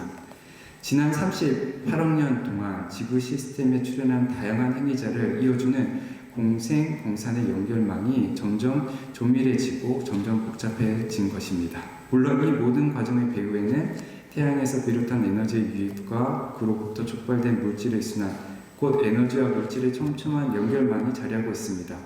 언어로 소통하며 복잡한 사회를 구성하고 기술을 발명하는 인류의 출현은 지구상의 기존 연결망을 더욱 복잡하고 촘촘하게 만들고 있습니다. 그래서 우리가 통상적으로 얘기하는 초연결 사회라는 개념을 더 넓게, 폭넓게 지금 제가 재해석하고 있습니다. 따라서 최근 첨단 기술이 가능하게 한 초연결성이 갖는 의미를 과장하지 않고 또 적절하게 평가하기 위해서는 기술 문명을 둘러싼 생태계 및 지구 시스템을 이루고 있는 더 오래되고 더 넓고 더 깊은 연결망을 염두에 두고서 그 속에서 새롭게 출현한 연결망이 어떤 의미를 있는지 탐구할 필요가 있습니다. 최근 기술을 통해 새롭게 생성되는 스마트 공간의 연결망은 이미 구축된 정보통신망의 토대 위에서 만들어지는 동시에 기존 기저의 모든 정보통신망을 새롭게 전면적으로 재구성하고 있습니다. 그리고 정보통신망을 둘러싸고 있는 이 물리화학적, 생태적, 사회적, 기술적 연결망을 고려한다면 스마트 공간은 지구 시스템의 모든 연결망을 모판으로 창발하면서 동시에 그 모든 연결망을 새롭게 재구성합니다. 최근 출현하는 상호 생태계의 의미는 이처럼 기존 기저의 연결망과 구별되는 새로운 차원의 연결망이라는 점에서 불연속성이 분명히 존재하지만 동시에 이 연결망은 기존의 연결망 위에 단순히 얹혀 있는 것이 아니라 그 연결망 속에 깊숙이 침투하여 그것을 재구성하고 있는 것입니다. 말하자면 우리는 기존 기저의 연결망과 새로운 연결망 사이에 서로 침투하고 서로를 형성하는 역동적 관계를 주목할 필요가 있습니다. 이 과정을 거미줄 형성 과정에 한번 빗대어 볼 수 있을 것 같은데요. 이것은 마치 먼저 만들어진 거미줄층과 후에 만들어진 거미줄층이 서로 중첩되어 연결되면서 전체 그물망이 더 촘촘해지고 더 튼튼해지는 과정과 비슷합니다. 테일드 샤르댕은 우주의 역사에 이와 비슷하게 서술하는 바가 있는데요. 먼저는 지질권이 만들어지고 그 위에 생명권, 그 다음에 정신권이 덧입혀지는데 이제는 그 위에 기술권을 덧붙일 수도 있을 것 같습니다. 여기서 그 위라는 표현은 이해의 편의를 위한 임의적인 표현이고요. 사실 지주권부터 기술권까지 위아래의 절대적 구분 없이 위아래를 횡단하고 관통하며 서로 복잡하게 얽힌 연결망이 구축되고 있습니다. 이것이 이제 제가 이해하는 오늘날 우리가 경험하는 초연결 세계의 모습입니다. 이 초연결 세계의 불확실한 미래에 대해서 한번 살펴볼 텐데요. 거미줄처럼 점점 복잡해지고 조밀해지는 초연결 세계와 관련해서 우리가 주목해야 되는 가장 중요한 특징 가운데 하나로 제가 불확실성의 확대를 선택했습니다. 불확실성은 비단 21세기 문제는 아니고 인류가 이미 오래전부터 이 문제를 인식하고 대응해 왔습니다. 종교는 물론이고 과학과 기술 역시 불확실한 미래에 응답하기 위한 인간 노력의 대표적인 산물이라고 볼 수 있습니다. 다만 오늘날 초연결 시대의 독특한 특징이라면 과거에 비해 불확실성이 더욱 확대하고 있다는 사실입니다. 지난 수백 년간 인류는 과거 예측 불가능하다고 생각했던 주변 세계에 대한 과학적 이해를 발전시키는 한편 자연을 활용하고 통제하는 기술들을 개발해 왔습니다. 과학혁명과 산업혁명 이후 기술 문명의 폭발적인 성장과 확산은 과학과 기술을 통해 인간의 힘으로 예측 불가능한 세계를 지배하고 불확실한 미래를 통제할 수 있다는 그릇된 믿음의 힘을 실어주기도 했습니다. 여전히 과학지상주의, 기술 만능주의에 젖어 있는 사람이 적지 않지만 지난 세기 역동적인 역사를 지나면서 다른 많은 사람은 인류가 자신만의 힘으로 미래의 불확실성을 완전히 해소할 수 있을 거라는 믿음을 포기했습니다. 오히려 인류가 발전시킨 기술 문명 때문에 인류의 미래가 더 불확실하게 되었다는 믿음이 퍼지기 시작했습니다. 2차 세계대전 중 개발된 핵 기술은 원자력 개발, 발전 등을 통해 편리하고 풍요로운 미술을 약속하기도 하지만 핵폭탄의 사용 가능성으로 인해 지금도 인류의 분멸을 위협하고 있습니다. 이처럼 극단적으로 상반된 두 가지 미래 가능성은 핵 기술이 개발되기 이전에는 인류가 상상하지 못했던 새로운 가능성입니다. 인류가 생존과 번영을 위해 개발한 기술이 오히려 인류의 생존과 번영을 위협하는 상황이 초래된 것입니다. 최근 급속도로 발전하고 있는 인공지능 기술에 대해서도 비슷한 판단을 내릴 수 있습니다. 인간의 연상 지능을 탁월하게, 사실 인간보다 더 월등하게 모방하는 인공지능 기술의 미래와 관련해서 어떤 전문가들은 효율성 제고와 생산성 향상을 통해 인류의 삶이 훨씬 더 풍요롭고 편리해질 것이라고 기대하는 한편 다른 전문가들은 초인공지능 등의 출현이 결국 인류의 파멸을 가져올 것이라고 경고합니다. 전자가 기대하는 풍요로운 미래의 모습과 후자가 경고하는 파국적 미래의 모습 모두 인공지능 기술이 이처럼 개발되기 이전에는 인류에게 불가능한 것이었습니다. 하지만 이제 새로운 기술을 통해 이 두 가지 극단적인 미래 모습을 포함해서 전에 생각하지 못했던 새로운 미래 가능성이 열리게 되었고 그것 때문에 미래의 불확실성이 더 커지게 되었다고도 말할 수 있습니다. 요컨대 새로운 기술은 새로운 미래 가능성을 동반하고 그로 인해 미래의 불확실성을 더욱 강화합니다. 이처럼 최첨단 초연결 정보통신 기술에도 이것은 똑같이 적용이 됩니다. 초연결 기술을 통해 열린 새로운 미래 가능성으로 인해 인류, 생태계, 지구의 미래가 앞으로 어떻게 될지 더욱 불확실해졌습니다. 아마도 초연결 기술을 추구하는 동기 중에는 이제껏 통제 범위 밖에 있던 사물을 포함해서 만물을 인간 중심으로 서로 연결함으로써 미래의 불확실성을 해소하거나 통제하려는 것도 포함되어 있을 것입니다. 하지만 첨단 기술을 통해 인간 중심의 초연결망 속에 들어온 사물들이 언제나 인간의 뜻대로 인간의 통제를 받을 것으로 생각한다면 그것은 매우 아니란 생각입니다. 스마트폰이 바꿔놓은 우리의 일상생활을 머릿속에 떠올려 볼 수 있습니다. 이미 우리는 그 반대의 상황, 곧 인간의 삶이 사물 생태계 속에 깊숙이 연루되면서 더욱 구속되는 상황을 직접 경험하고 있습니다. 스마트폰이 고장나거나 모바일 해킹 공격에 노출되거나 데이터 센터에 화재가 발생하거나 송전탑이 번개로 파손되거나 하는 등 과거에는 나의 삶에 별다른 영향을 미치지 못했을 사건들이 우리의 일상생활을 심하게 흔들고 있습니다. 우리의 삶이 그만큼 사물 생태계 연결망에 깊이 빠져있기 때문입니다. 결과적으로 초연결 시대의 도래와 함께 인류의 미래는 인류가 연루된 연결망 속 모든 타자의 행위에 의존하고 종속되는 결과가 빚어졌습니다. 인류는 초연결망 구축을 통해 실력 행사를 꿈꾸었을지 모르지만 오히려 그렇게 연결된 타자가 인류의 삶과 운명에 거꾸로 영향력을 행사하는 상황이 초래된 것입니다.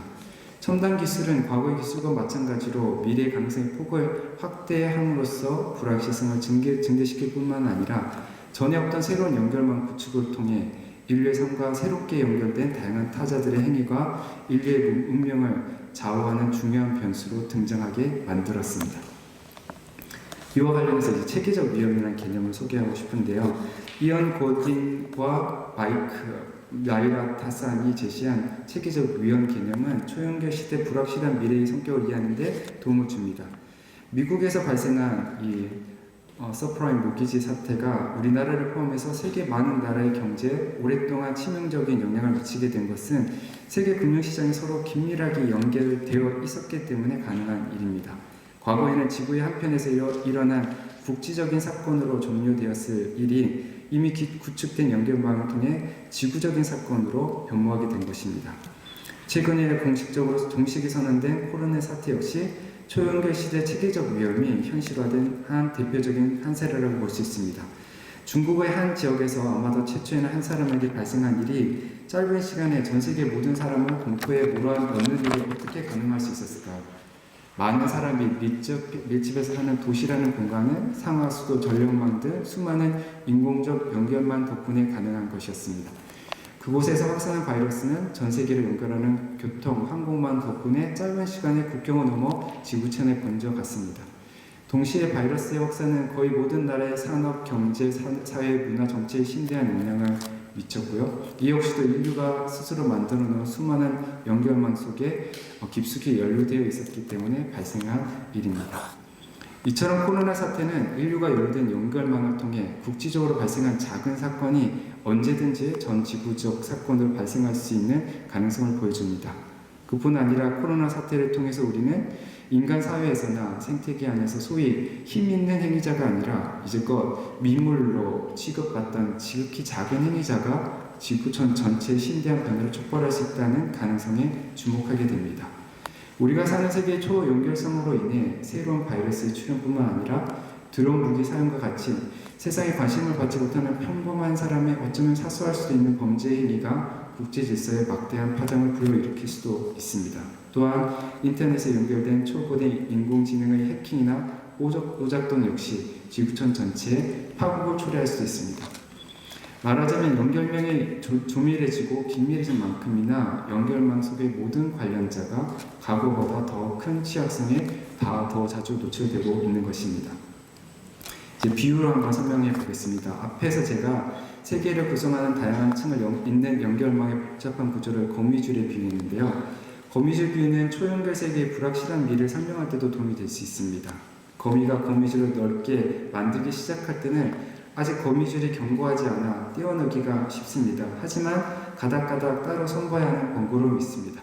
반면에 완성된 거미줄은 견고하고 주변 지형 지물에 단단히 고정되어 있어 떼어내기가 쉽지 않지만 일단 약한 부분이 무너지면 그곳과 뗄 수 없이 연결된 다른 부분들도 함께 무너지게 됩니다. 상대적으로 정적인 거미줄 비유를 보완하는 비유로 태풍을 생각해 볼 수 있습니다. 나비 효과라는 문구로 잘 알려져 있듯이 브라질에서 나비 한 마리의 날개짓이 미국의 허리케인을 불러일으킬 수 있습니다. 태풍의 발생 과정과 이동 경로에서 상대적으로 미미한 변수들이 아주 결정적인 역할을 할 수 있는 것입니다. 오늘날 초연결 세계를 태풍에 빗대어 보자면 작고 우연한 사건이 전에 없던 새로운 초연결 세계의 창발을 가능하게 만들 수도 있고 마찬가지로 작고 우연한 사건이 우리가 속한 초연결 세계의 미래 방향을 크게 바꿔놓을 수도 있습니다. 위험한 나비 효과라고 볼 수 있는 이런 일들의 발생 가능성이 커지면서 미래의 불확실성이 더욱 커지고 있습니다. 지금까지 이제 초연결 세계의 불확실성에 대한 이야기인데요. 여기에서 인간의 위상을 한번 돌아보고 그 안에서 특별히 종교의 역할을 이제 한번 살펴보도록 하겠습니다. 초연결 세계 시대의 도래로 불확실성이 커졌다는 걸 살펴봤고요. 관련해서 이제 저는 세계 내 인간의 변화하는 위상을 주목할 필요가 있다고 생각하는데요. 초연결 세계로 나가는 과정에서 인간의 행위, 역할이 점점 커지고 있기 때문에 그렇습니다. 초연결 세계의 불확실한 미래를 대비하기 위해서는 사물 생태계 연결망 안에서 인간이 차지하고 있는 위치를 정확하게 파악하고 그에 따라 인간이 할 수 있는 일, 할 수 없는 일, 해야 하는 일, 해서는 안 되는 일을 적절하게 구분하고 그것을 실천에 옮기는 일이 중요하다고 생각합니다. 이와 관련해서 저는 두 가지 점을 강조하고 싶은데요. 하나는 세계 내 다양한 행위자의 고유한 역량에 대한 인정, 그러니까 인간의 다른 행위자들 포함해서 두 번째는 그 안에서도 인간 행위의 역량의 확대로 인해 인간의 책임이 커지게 되었다는 것입니다. 언뜻 보기에 상반되는 가치를 제시하는 것처럼 보이는 이 두 가지 사항 사이에 적절한 균형점을 찾는 것, 그것이 초연결 시대 불확실한 미드를 되기 위해서 반드시 선행돼야 하는 일이라고 저는 생각하고 있습니다.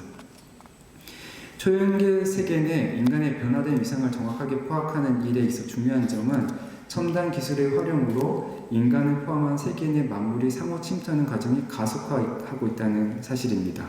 초연결 세계의 사물 생태계 안에서 지구 시스템을 구성하는 우리 모두는 점진적으로 하나의 운명 공동체가 실질적으로 그렇게 되어가고 있습니다.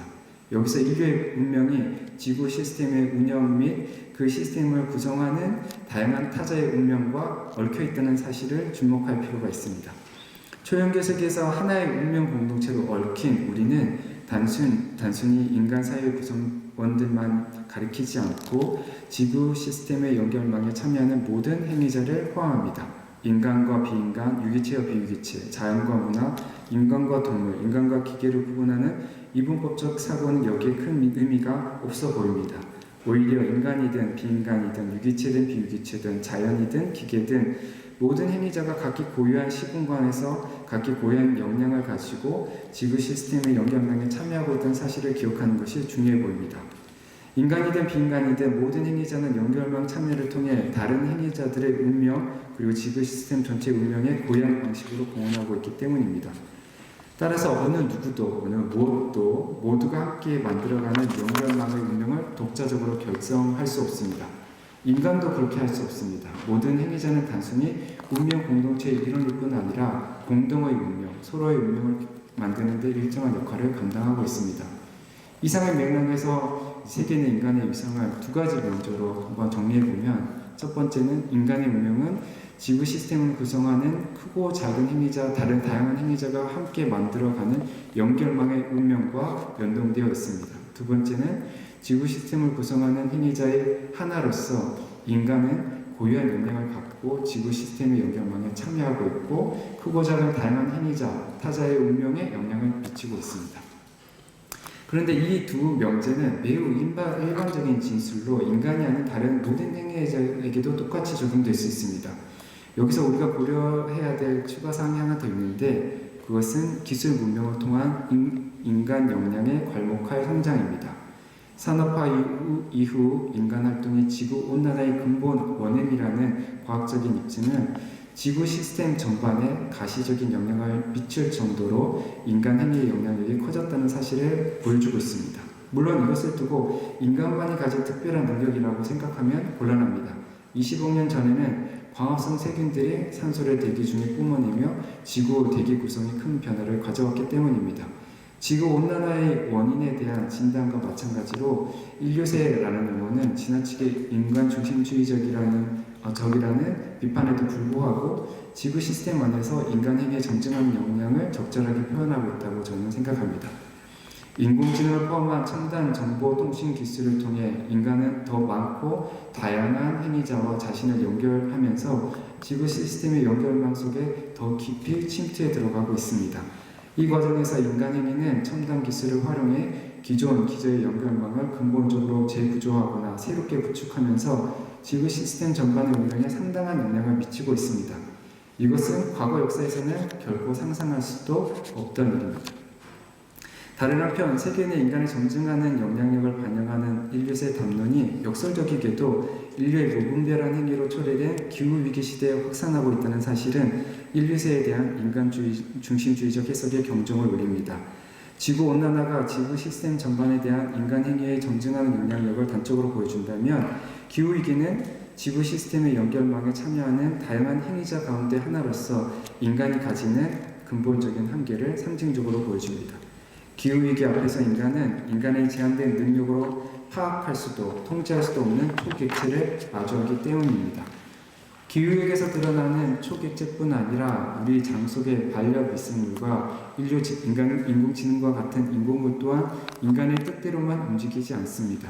반려 미생물과 인공지능 역시 고유한 존재 역량을 가진 독자적인 행위자로 지구 시스템의 연결망에 참여하면서 인간의 통제 밖에서 지구 시스템의 운명은 물론이고 인간의 운명에 영향을 미치고 있습니다. 재미없으시죠? 반려 미생물 얘기 잠깐만 하면은 여러분 장속의 반려미생물 여러분이 이 생야채를 적당히 먹고 잘 관리하지 않으면 반항을 해요. 여러분의 몸을 괴롭히고 감정을 뒤흔들고 여러분의 판단을 흐리게 만들고 결국에는 여러분의 잘못된 판단으로 주변 사람들과 생태계와 지구를 위협할 수도 있습니다. 여러분이 잘 돌봐주셔야 됩니다.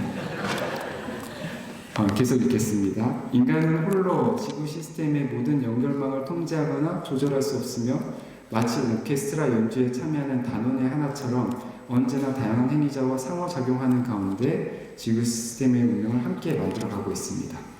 여기서 우리는 앞서 언급한 두 번째 명제에서 중요한 문구를 다시 상기하게 되는데요. 그것은 인간이 지구 시스템을 구성하는 다양한 행위자 가운데 하나라는 사실입니다. 비슷한 맥락에서 첨단 기술이 만들어가는 초연결망이 기존 기저에 더 넓고 더 깊은 연결망을 목판으로 한다는 사실을 기억할 필요가 있습니다. 기술 문명은 지금까지 전개된 지구와 생명의 역사에 뿌리를 내리고 있으며 지구 시스템의 다양한 구성원 사이의 복잡한 연결망에 여전히 터전을 두고 있습니다. 이 점에서 지구를 모든 생명의 어머니 혹은 가이라라고 부르는 것이 일견 타당성이 있다고 저는 생각합니다. 지구 시스템이 정상적으로 작동하지 않는다면 혹은 생태계가 붕괴한다면 우리의 문명도 존재할 수 없기 때문입니다. 21세기 우리가 경험하는 초연결 사회 역시 인간 사회를 둘러싼 생명의 그물망이 인간 활동을 허용하는 한에서 더 근원적으로는 지구 시스템의 한계선이 무너지지 않는 한에서 발전할 수 있습니다. 세계 내 인간 역량은 인간이 스스로 통제할 수 없는 한계를 가진다는 사실을 기억할 필요가 있습니다.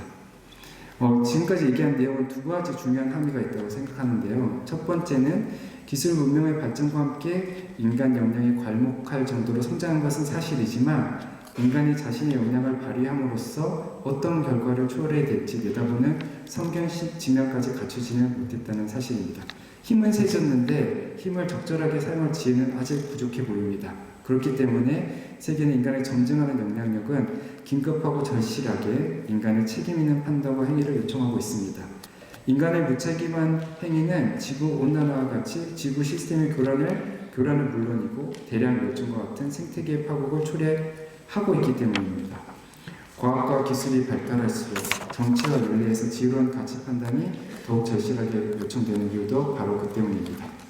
두 번째는 인간의 역량이 아무리 확대된다 하더라도 지구 시스템에 연결하는 참여는 다양한 행위자 중 하나로서 인간이 만물을 통제하고 조정하는 것이 불가능하다는 사실입니다. 기후위기에서 자신을 드러내는 초객체뿐 아니라 반려미생물과 또 인공지능조차도 인간이 마음대로 통제할 수 없다는 사실을 기억하는 것이 중요합니다.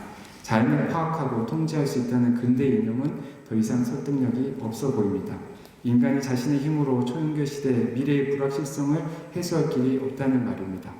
불확실한 미래를 예측하고 통제하려는 시도를 포기하는 편이 더 낫지 않은가 싶습니다. 오히려 미래의 불확실성을 안고 살아갈 방법을 궁리할 필요가 있다고 생각을 하는데 그때 저는 종교가 아주 중요한 도움의 역할을 할 수 있다고 생각합니다.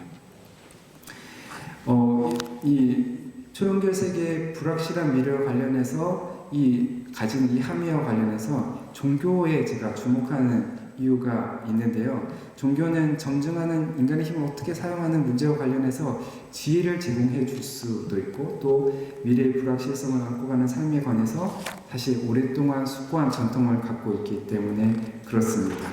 전 이 마지막 단락에서는 이 종교적인 미덕을 중심으로 종교 전통이 지금 같은 상황에 기여할 수 있는 바가 어떤 게 있는지 한번 설명해 보려고 합니다. 그 전에 이제 말씀드려야 되는 게 종교와 사물이 얽혀 있다는 사실입니다. 이 사물 생태계 안에 종교가 이미 얽혀 들어가 있습니다. 과학 기술이 주도하는 초연결 시대에 종교 전통이 과연 무슨 도움이 될지 여전히 의구심인 사람들도 있을 것입니다. 하지만 이것은 초연결성에 대한 근본적인 오해에 근거한 것입니다. 이 오해를 먼저 바로잡는 게 중요하다고 생각을 하는데요. 사실 지구 시스템의 사물 생태계를 구성하는 초연결성 안에는 인간의 가치 판단이 윤리적, 정치적 실천을 매개로 이미 깊숙이 연루되어 있습니다. 4차 산업이 주도하는 스마트 공간들은 물론이고 그것을 둘러싸고 있는 기존 기저의 더 넓고 더 깊은 연결망은 순수하게 유물론적이거나 물질주의적이지 않습니다. 세계를 구성하는 연결망은 물리화학적, 생물학적, 심리적, 사회적 차원에 더해서 윤리적 정치적 차원은 이미 포함하고 있고 또 윤리와 정치의 차원은 다원주의적 가치가 뗄 수 없이 이미 얽혀 있습니다. 인공지능을 포함하는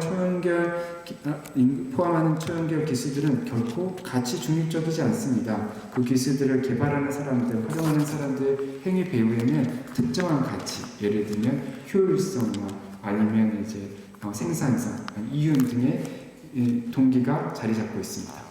사람들이 세계 그리고 세계는 자신과 타자를 어떻게 이해하고 평가하는지 이게 이제 종교가 기여하는 부분인데 그런 어떻게 생각하는지에 따라 그들의 구체적인 행위가 달라지고 그것이 결국에는 그들이 얽혀있는 연결망 전체에 영향을 줍니다. 이처럼 사람들의 현실파, 가치 판단은 단순히 그 개인의 주관 안에 머물러 있지 않습니다. 지구 시스템의 촘촘해지는 연결망 안에서 실제로 큰 영향력을 발휘할 수 있습니다. 많은 사람의 세계인식과 가치 판단이 종교의 영향을 받고 있다는 사실을 기억한다면 종교가 초연결 세계의 미래 운명을 만들어가는 중요한 행위자 가운데 하나임을 부정하기 어려울 것입니다. 다만 종교가 지구 시스템의 행위자 연결망에 얽혀있다는 사실은 그 자체로 종교가 초연결 세계의 불확실한 미래에 대비한 지혜를 제공한다는 것을 내포하진 않습니다. 종교가 지속 가능한 미래를 위협하는 부적절하고 무책임하고 맹목적인 행위를 격려할 수도 있기 때문입니다. 저는 현재 많은 종교가 그렇게 하고 있다고 생각하고 있습니다. 이와 관련해서 우리는 많은 종교 전통이 인간 중심주의적 사고방식의 한계 때문에 최근 출현한 초연결망은 물론이고 그 기저의 이 연결망의 의미를 정확하게 포착하거나 거기에 적절한 응답을 내어놓을 준비가 되어 있지 않다고 생각합니다. 다만 종교 전통에서 간주하는 몇몇 미덕의 경우 이러한 인간 중심주의의 한계를 벗어난 포괄적 의미에서 재해석이 가능하고 그렇게 재해석될 때 적절한 지혜를 줄 수 있다고 생각이 드는데요. 그래서 제가 3가지 미덕을 이야기해 보려고 합니다. 첫 번째는 은총에 대한 감사입니다. 값없이 주어진 것을 가리키는 은총은 자기 힘으로 얻는 것을 가리키는 공로와 반대되는 개념입니다. 그리스도교 전통은 우리의 존재가 신의 은총으로 가능하게 된 것이라고 고백합니다. 우리는 이 고백을 초연결 세계 맥락에서 재해석해 볼 수 있습니다. 곧 우리의 실존은 우리를 둘러싸고 감싸고 지지하고 있는 인간 사회 생태계 지구 시스템의 역동적인 연결망 덕분에 가능합니다. 이것은 우리의 실존이 우리와 얽혀있는 주변의 사람, 생태, 사물에 의존하고 있음을 의미합니다. 우리의 실존은 이들의 은총 없이는 불가능합니다. 여기에 신에 대한 언급이 없다고 해서 신을 부정하는 진술이라고 생각하면 곤란합니다. 우리의 실존을 가능하게 만드는 사람, 생태, 사물의 연결망이 그 자체로 신의 은총이 매개되는 통로라고 충분히 해석할 수 있기 때문입니다. 오히려 우리는 이것을 은총에 대한 육화된 이해라고 부를 수 있을 것입니다. 나아가 그리스도교 전통은 신의 은총에 대한 인간의 응답으로 감사의 태도를 강조합니다. 초연결 세계 맥락에서 우리는 이것은 인간 생태 사물의 연결망에 대한 감사의 태도로 번역할 수 있습니다. 초연결 시대 사물 생태계를 논의하는 자리에서 감사라는 화두는 생뚱맞게 들릴 수도 있습니다. 하지만 이것은 오히려 기존의 우리 논의가 너무 몸이 건조하고 또 비인격적인 차원에 매몰된 것은 아닌가 반성하게 합니다. 감사는 지구 시스템의 연결망은 물론이고 그 연결망에 참여하고 있는 다양한 인간, 비인간 행위자를 바라보는 우리 시선에 근본적인 변화를 줍니다. 그리고 세계와 타자가 우리에게 베푸는 은총을 인정하고 감사하는 태도는 단순히 주관적인 태도로 머물지 않을 것입니다. 그러한 태도는 초연결 세계에 참여하는 우리의 행위 방식에 의미심장한 변화를 줌으로써 결과적으로 초연결 세계의 운명을 결정하는 데 중요한 역할을 하게 될 것입니다. 물론 이때에도 신에게 돌려 마땅한 감사를 피조물에 돌리는 것으로 오해하면 곤란합니다. 인간 생태 사물의 연결망이 신의 은총을 매개하는 한에서 그 연결망에 대한 감사는 필연적으로 신의 은총에 대한 감사를 지향하고 있기 때문입니다. 다음으로 우리는 그리스도 전통에서 가장 강조하는 미덕인 사랑의 의미를 재해석해 볼 수 있습니다. 내 이웃을 내 몸과 같이 사랑하는 성서의 가르침에서 이웃의 범위를 확장해서 초연결 세계의 맥락에 접목할 수 있습니다. 초연결 세계에서 우리와 연결된 이웃의 범위는 인간 사회에 한정되지 않습니다. 앞서 말씀드린 반려 미생물을 포함해서 우리가 속한 생태계에서 우리와 공존하고 공생하는 모든 생명체도 우리의 소중한 이웃입니다. 그뿐 아니라 우리가 호흡하는 산소를 비롯해서 우리 인간 사회와 생태계를 둘러싸고 감싸고 관통하고 순환하는 에너지와 물질 역시도 넓은 힘에서 우리의 이웃이라고 말할 수 있습니다. 이제는 인공지능도 우리의 이웃으로 등장하고 있습니다. 우리의 실존은 앞서 이제 논의를 가져오자면 인간 사회의 다른 인간 이웃들뿐만 아니라 지구 시스템이 참여하는 다양한 비인간 이웃들의 은총 덕분에 가능합니다. 따라서 우리는 이 모든 이웃의 은총에 감사하는 마음을 가질 수 있습니다. 한 걸음 더 나아가면 이 초연결 세계의 맥락에서 재해석된 사랑의 계명은 우리에게 이 모든 이웃을 사랑하라고 명령하고 있습니다. 이때 이웃 사랑은 인간과 비인간을 포함하는 다양한 이웃의 고유한 시간과 공간 그리고 그들의 고유한 개성과 역량을 존중하고 배려하는 방식으로 나타날 수 있습니다. 이러한 사랑은 이웃의 예기치 않은 행위에 유연하게 대처할 수 있는 능력 그리고 회복 탄력성의 훈련을 우리에게 요청합니다. 다양한 행위자가 다양한 방식으로 참여해서 형성하는 지구 시스템의 연결망이 가진 특징을 고려할 때 우리와 다르다는 이유로 인간이 아니라는 이유로 우리의 이웃에서 배제하거나 우리와 같게 만들기 위해 이웃에게 회개성을 강요하는 방식의 왜곡된 사랑은 오히려 초연결 세계의 미래를 어둡게 만들 것입니다.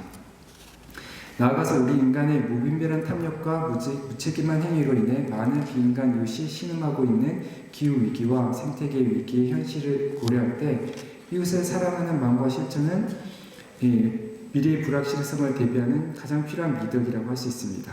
우리가 기후 난민과 더불어 멸종 위기에 처한 생물종과 점점 뜨거워지는 대기 등을 우리 함께 신음하고 있는 피조물로 우리의 도움을 요청하는 지극히 작은 자 가운데 하나로 바라볼 수 있습니다. 그렇게 한다면 그래서 강도 만난 자를 돌본 사마리아인처럼 우리가 그들의 선한 이웃이 되고자 결심한다면 이러한 시선 전환과 새로운 결심은 우리가 함께 만들어가는 초연결 세계의 구체적인 모습에 유의미한 변화를 가져올 것입니다. 마지막으로 초연결 세계의 불확실 미래 앞에서 종교가 공헌할 수 있는 중요한 역할 가운데 하나로 소망을 이야기할 수 있습니다. 이것은 허황한 희망을 버리는 일과 성급한 절망에서 돌아서는 일을 포함합니다. 앞서 보았듯이 인공지능을 포함한 초연결 기술이 열어놓는 새로운 미래 가능성과 관련해서 극단적인 낙관론자와 극단적인 비관론자의 목소리가 우리 사회에 크게 울리고 있습니다. 기후위기와 관련해서는 특별히 많은 사람이 절망에 빠져 있습니다. 이런 상황에서 종교는 허황한 희망과 성급한 절망 사이를 가로지르며 희망을 거스리는 희망을 불어넣는 통로가 될 수 있습니다. 그리스도교의 전통에서 희망의 궁극적 원천은 신의 약속과 신의 신실함에 대한 믿음입니다. 진정한 의미에서 희망은 인간이 자기 능력만 믿고 미래를 낙관하거나 자신의 무력함에 절망하고 미래를 비관하는 태도와 전혀 다른 것입니다. 희망의 원천은 나의 우리 밖에 있습니다. 이것을 초연결 세계 맥락에서 재해석하자면 인공지능을 비롯한 첨단 기술을 개발하는 인간의 능력이 진정한 희망의 원천이 될 수 없습니다.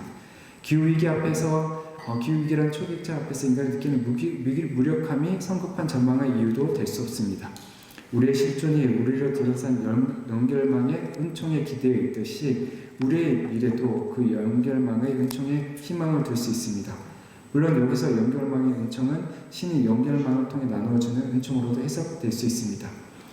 요컨대 신의 은총이 우리와 함께하는 지구 시스템의 연결망에 참여하는 다른 비인간 동료들을 통해서 우리에게 희망찬 미래의 가능성, 인간 스스로는 결코 상상할 수도 성취할 수도 없는 급진적인 새로운 미래의 가능성을 열어줄 수 있을 것입니다. 이러한 희망은 인간과 얽혀있는 인간 생태 사물의 연결망을 함께 만들어가는 인간 비인간 동료들에 대한 믿음과 기대를 전제합니다. 동시에 이러한 희망은 우리의 기대를 뛰어넘는 세계, 곧 지금 우리가 경험하는 세계와 전혀 다른 세계의 가능성에 마음을 열도록 우리를 인도하며 절망적으로 보이는 상황 속에서도 인내하며 그 새로운 세계의 도래를 기다리도록 우리를 격려합니다. 이런 희망, 이런 믿음, 이런 기대, 이런 인내, 이런 기다림이야말로 초연결 세계의 불확실한 미래를 살아가는 지혜로운 삶의 자세가 아닐까 생각합니다.